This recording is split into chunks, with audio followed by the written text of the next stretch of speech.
Self-love is the most important revelation. Loving yourself is so important. This is my life story. A few years ago, I was married to an up-and-coming pastor. I was grossly overweight, deeply depressed, and I was in a verbal and emotionally abusive relationship. I was trying to hold it all together, but it was literally killing me. I could feel the life leaving my body. And I knew it wasn't moving toward my God-ordained destiny, and I didn't know what to do. Even as a leader in God's kingdom, I couldn't understand how I could be serving others and still be in so much pain. Here I was, unhappily serving and carrying on and holding on to the burdens of others, while I myself was suffering.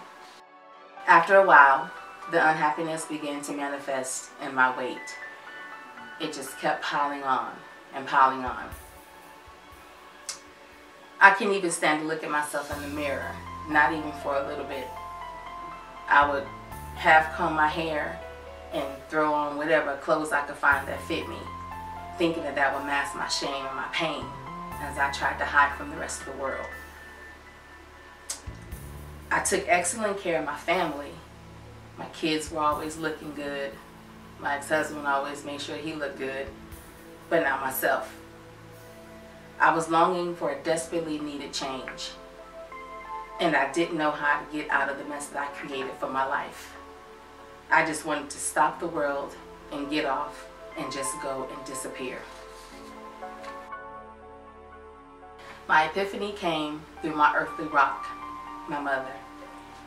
Our relationship was a bit strained because he kept me away from my family, and they didn't really get to know my children and me during the time that I was a wife. One Sunday after church, the kids and I were over for a visit, and my mother called me into her room, said she wanted to talk to me. Me not suspecting anything was wrong, I followed her into her room and sat down. I didn't know what I was in for. She sat me down and she asked me, she says to me, she says, "Where's my daughter?" And I looked at her like, right here. And she turned to me, and I'm looking at her, and I'm thinking to myself, my mother's a smart woman, and clearly she's not blind. I know she see me sitting in front of her. So she asked the question again. She said, "Where's my daughter?" And I said, "Mom, I'm right here." And she said, "No, you're not the child that I raised." She said, "You're fat, you're unhappy, you're depressed, you take better care of your family than you do of yourself, and that's not you." And I just looked at her, and all I heard was, she called me fat. And I was like, I know she just didn't call me fat. Like, she got nerve. And she also told me that you also want to leave your husband, but you don't know how to go about doing it. And at that moment, it stuck. It stung. Because I felt like she had exposed one of my deepest secrets. The tears began to fall, and she ministered to my brokenness. She said, "You also want to leave again, but you don't know how." And I just looked at her because she must have read my facial expression, because I couldn't talk. As she spoke to my secret demons, ones that I had never shared with anyone, not even her, the tears, they just kept coming. The more she spoke, the more I became frozen in shock. I felt shame, I was scared, and I was totally frustrated. And I began to think, what have I done to myself? Or better yet, how could I have let myself get this out of control? Here I was, married to a man who didn't love me the way I deserved to be loved. My self-esteem was low, and I just hit rock bottom, and I couldn't see the forest for the trees. I tried to be a good wife, a good first lady, and a good mother to my children. But the more my mom ministered to my soul, the more the tears just poured out of my eyes. They were uncontrollable. With every spirit and insecurity that she exposed, the tears came even harder till I couldn't even see her right in front of my face.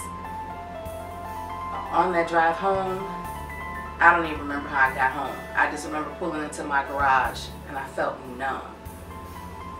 And I knew that I had to make some serious life decisions and take control of my life. Again, I was scared.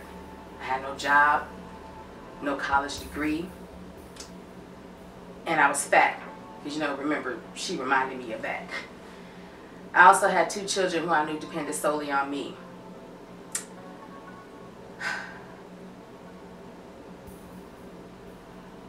I contemplated suicide so that my children could live off of their inheritance. I considered leaving them with other people or other family members until I got myself together. All of these things that were just completely out of my character, because anyone who knows me knows how much I love my children. And I was just a hot mess. It was a rough time.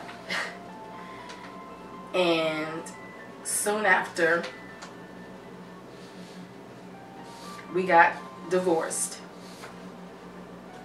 My ex-husband remarried, which brought on a whole new set of other problems, which included a 2-year stint with family services, a little tryst with our local police department, criminal court, family court, but that's a whole nother testimony.